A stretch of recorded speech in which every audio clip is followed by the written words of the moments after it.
During a routine patrol through a remote mountain reserve, Ranger Ethan came upon a bobcat kitten trapped in a deep, human-made ice pit while the mother was caught in a steel snare nearby. Poachers are close, the temperature is dropping, and a storm is closing in. Ethan has minutes, maybe less. He gambles, but he has no idea that soon he will be tied to a tree in solitude, bait for the hungry wolf pack prowling the mountains, and become the one who needs saving. Stay with us. What happened next set off a chain of events no one could have predicted and will make you rethink everything you thought you knew about the price of compassion. Before we start, hit the like button and make sure to subscribe if you haven't, and hit that notification bell so that you won't miss any new stories. The wind in the high country of the Black Rock Wilderness Preserve had a voice. It wasn't a whisper.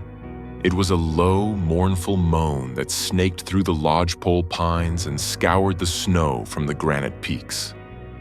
Ranger Ethan Cole, a man whose face was a road map of 58 Montana winters, pulled the collar of his parka tighter. His knees ached. They always ached when a storm was brewing, and the sky to the west was the color of a fresh bruise. He wasn't on a routine patrol. Routine was a word for rookies in the summer. This was late winter, a hungry time, and he was tracking scum.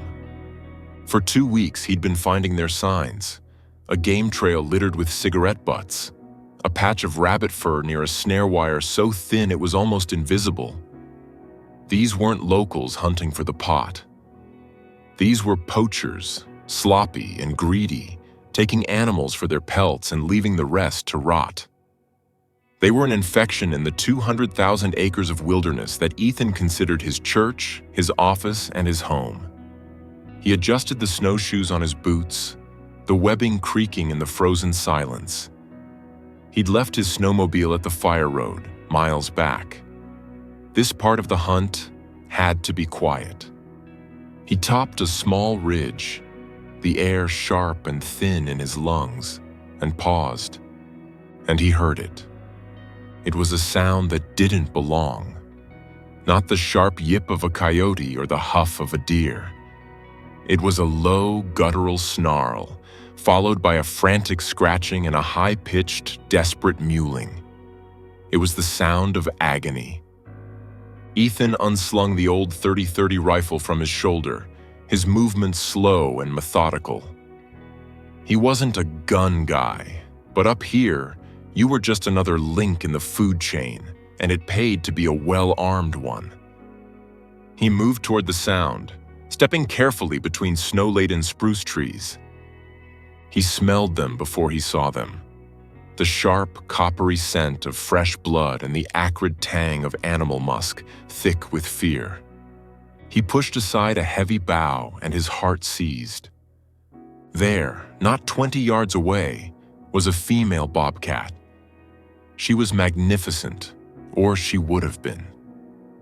Now, her beautiful, tawny-spotted fur was matted with ice and frozen blood. Her right front paw was clamped in the unforgiving jaws of a steel leg-hold trap. The chain, bolted to a deeply set stake, was pulled taut. She had ripped the ground around her to shreds, digging trenches in the snow and frozen earth in her desperate, pain-crazed attempts to pull free. Her leg was a ruin. She saw him, and a sound ripped from her chest, a deep, vibrating hiss that promised death. But it was a bluff. Her yellow eyes, narrowed to slits, were glazed with exhaustion and despair. She was done fighting. Then, Ethan saw what she was looking at, what all her fury and pain were focused on. 10 feet in front of her, just out of her reach, was a hole in the snow. It was a perfect dark circle, about 3 feet across. Ethan recognized it with a cold knot in his stomach. It was an old mining test bore, sunk decades ago by prospectors looking for silver and then abandoned. It was a death trap, plain and simple, usually covered by deep drifts. From within that icy shaft came the thin, reedy cry he'd heard. He moved slowly, circling wide of the trapped mother. He unclipped the service pistol from his hip, just in case, but kept it holstered. He approached the hole and peered down. His heart, which had seized, now simply broke. 12 feet down, at the bottom of the ice-slicked shaft, was a bobcat kitten. It was barely 8 weeks old, a tiny fluffball version of its mother. It was paddling weakly in a foot of near-frozen meltwater, its tiny claws scratching uselessly at the slick, vertical ice. It would look up, see the circle of gray sky, and let out another heart-wrenching wail.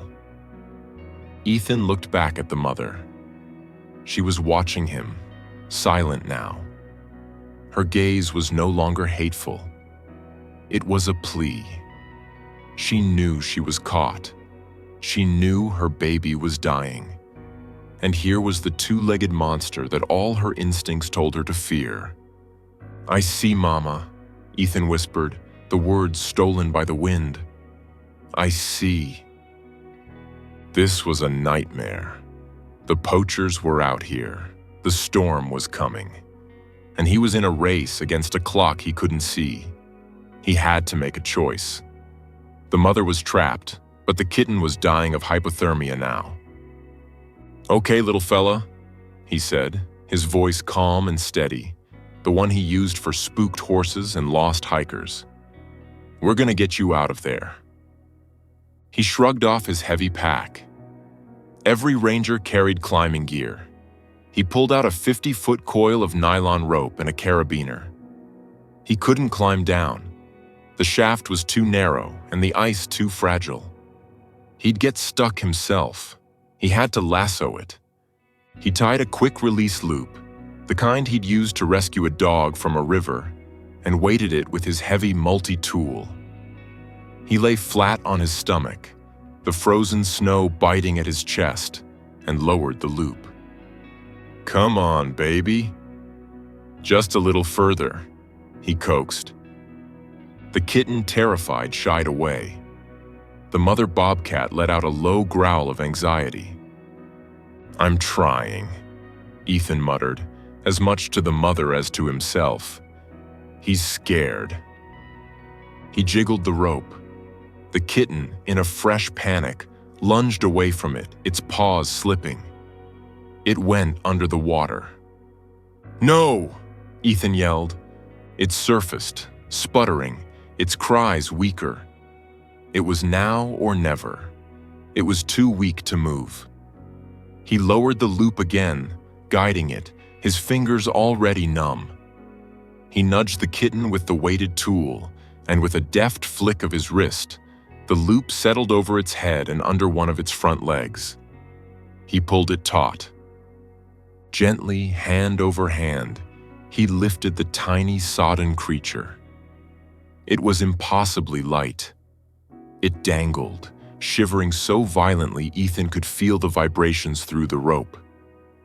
He brought it up and immediately tucked it against his chest, ripping his own jacket open. The kitten was ice cold, its breathing shallow. He unzipped his parka, then his fleece vest, and tucked the animal directly against his thermal undershirt, zipping everything back up. The kitten gave a weak shudder and was still. "Hang on, buddy." "Just hang on," Ethan prayed. He looked at the mother. She had watched the entire thing, silent and intense. Now he had to deal with her, and he had to do it fast. He couldn't risk keeping the kitten on him. If the mother lunged, even in her weakened state, she would go for him, and the kitten would be caught in the middle. He looked around. A dense thicket of young spruce trees stood nearby, their low-hanging branches forming a natural, snow-roofed cave. He hurried over, pulled the kitten from his jacket, it was already breathing a little easier, and wrapped it in a spare wool blanket from his pack. He burrowed a deep nest under the branches, out of the wind, and placed the kitten inside. "You stay put. Mom's coming." Then he turned back to the mother. "Your turn," he said, pulling the heavy wire cutters from his pack's side pocket. This was the hard part. He approached her slowly, cutters held low. "Easy now. I'm not the one who did this. I'm here to help." She hissed, pulling against the chain with a final desperate surge of adrenaline. The steel trap's jaws didn't budge, but the skin on her leg tore further. She collapsed, panting. Ethan was now 10 feet away. 5. He could see the raw bone. "God forgive those men," he whispered. He knelt, extending the cutters toward the heavy spring mechanism. He had to get his hands dangerously close to her mouth. And that's when he heard the voices. "Told you, Marcus. Told you I heard something." A young, reedy voice. "Shut up, Jed. You're jumpier than a frog in a hot skillet," a deeper voice grumbled. "It was probably just the catch. Should be right over." They were close. Too close. Ethan looked at the Bobcat. Her ears were flat against her skull. She heard them too. She knew those voices. "It's now or never, Mama," Ethan grunted. He lunged forward, jamming the head of the wire cutters into the trap's spring. It was designed to be opened with a special tool, but Ethan put all his weight on the handles, prying, grunting with the effort. The poachers were crashing through the brush, maybe 50 yards away. "Come on, you piece of junk!" The spring groaned. The jaws opened, just half an inch. It was enough. The mother bobcat ripped her mangled paw free. For a split second, she crouched, looking at him. Her yellow eyes were bottomless. There was no thanks, no anger, just a deep, wild understanding. "Go!" Ethan yelled. She didn't run, she bolted, but not away from the poachers. She launched herself in 3-legged, powerful bounds straight to the spruce thicket where he had hidden her kitten. She dove inside. A moment later, she emerged with the tiny, blanket-wrapped bundle held gently in her jaws. She gave Ethan one last fleeting look. Then she was gone, a tawny ghost vanishing into the heavier timber just as the storm began to break. "Hey! What the hell are you doing with our trap?" Ethan stood up slowly and turned. 2 men stood at the edge of the clearing. The younger one, Jed, was skinny with meth-rotted teeth. The older one, Marcus, was built like a bear, with a thick, greasy beard and cold, dead eyes.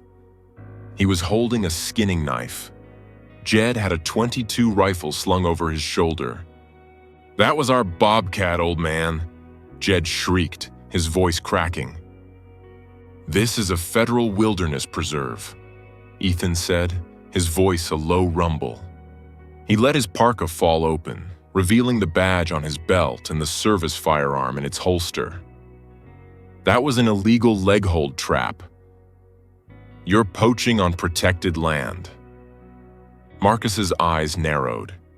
He saw the empty trap, the cut cable he'd staked to the ground, the blood in the snow.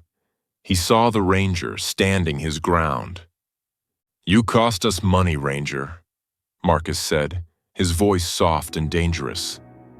He took a step forward. Jed, emboldened, unslung his rifle. Ethan didn't flinch. He didn't draw his firearm. Not yet. He just rested his hand on the butt.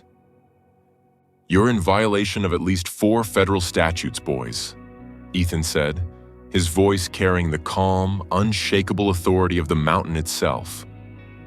"Poaching, illegal trapping, and endangering wildlife. Now you're going to hand over that rifle and we're all going to take a long walk back to my truck." Jed laughed, a sick, giggling sound. "Or what, Grandpa? You gonna shoot us?" He started to raise the .22.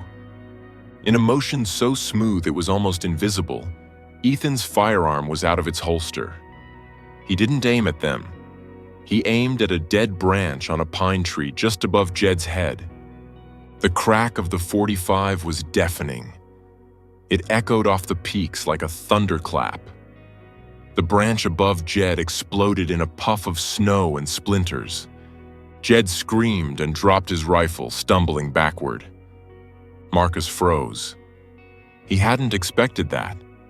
He'd expected a lecture. He'd expected fear. He hadn't expected a man who was faster, calmer, and more willing to meet violence than he was.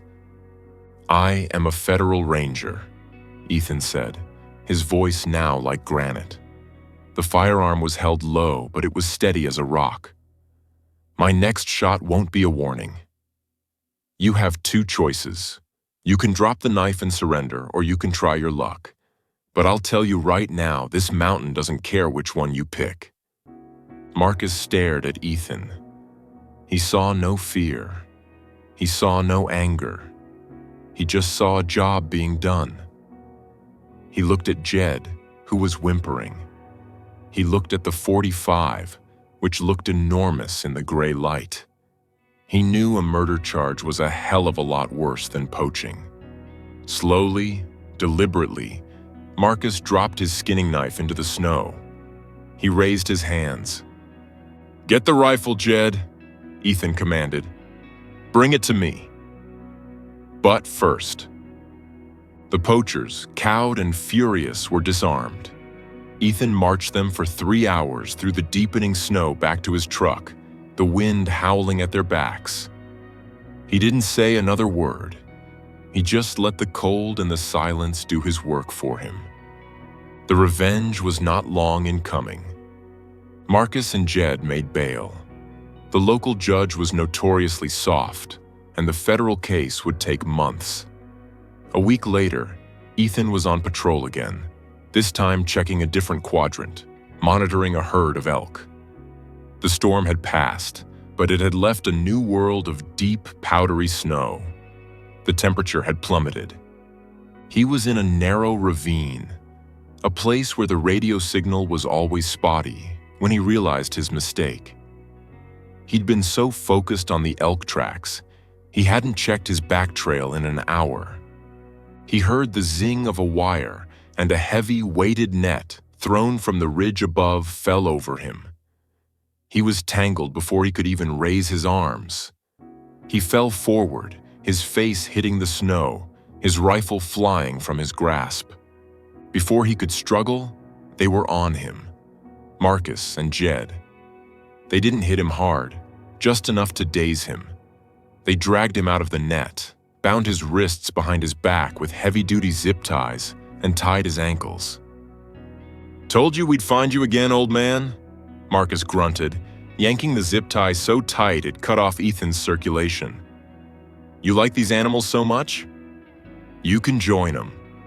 They took his pack, they took his rifle, they took his service firearm, and they took his main radio. What are you doing?" Ethan gasped, the cold snow soaking his chest. "Just taking a little walk, Ranger," Jed cackled, holding Ethan's own rifle. "You embarrassed us. Made us look like fools. We're just returning the favor." They hauled him to his feet and marched him. They pushed him for miles, off-trail, deep into the most remote part of the Black Rock. His bound ankles forced him to take small, shuffling steps. He fell constantly. They just hauled him up and kept going. The sun began to set. The temperature, which had been a bracing 10 degrees, began its nightly plunge toward zero.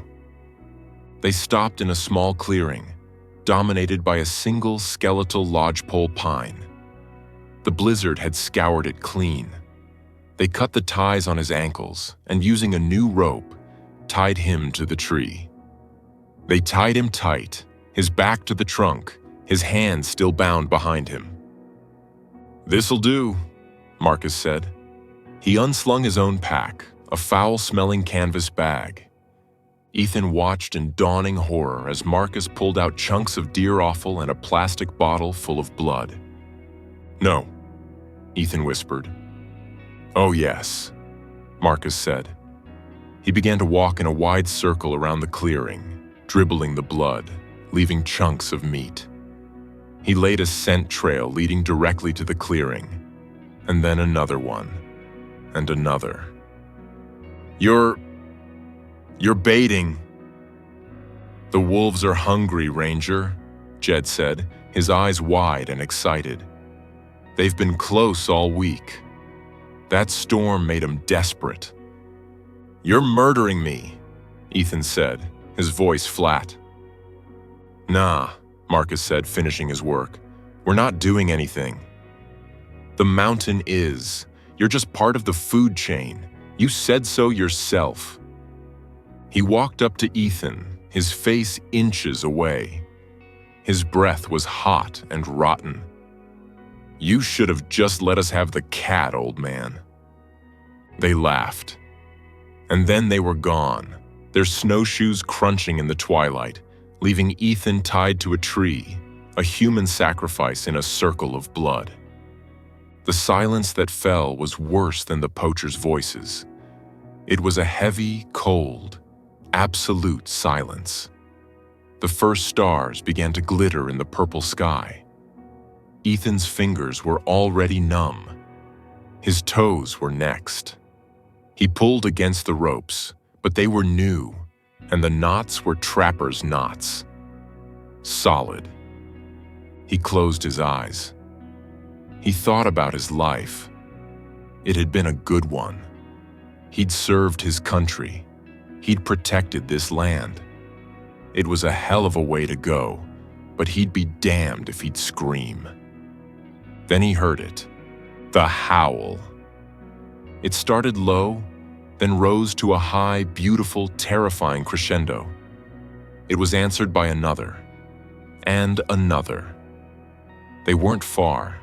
The scent trail was working. Ethan's heart hammered. This was it. He was a brave man, but this was a primal fear. He pulled at the ropes, twisting his wrists, feeling the skin tear. The rope didn't give. He saw them before he heard them. Gray shadows flitting between the trees at the edge of the clearing. The wolf pack. They were beautiful and terrible. 8 of them. They slunk into the clearing, their green-gold eyes glowing in the dusk. They saw the bait. And then they saw the main course. The alpha, a huge black male, stepped forward. He was cautious. This was new, but the man was tied. Helpless, an easy meal. The pack fanned out, circling. Ethan held his breath. He wouldn't give them the satisfaction of his fear. He stared back at the alpha. The alpha lunged, and the world exploded.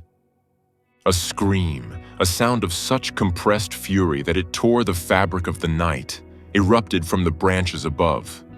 A tawny, spotted demon launched itself from the pine tree, directly onto the back of the alpha wolf. It was the mother bobcat.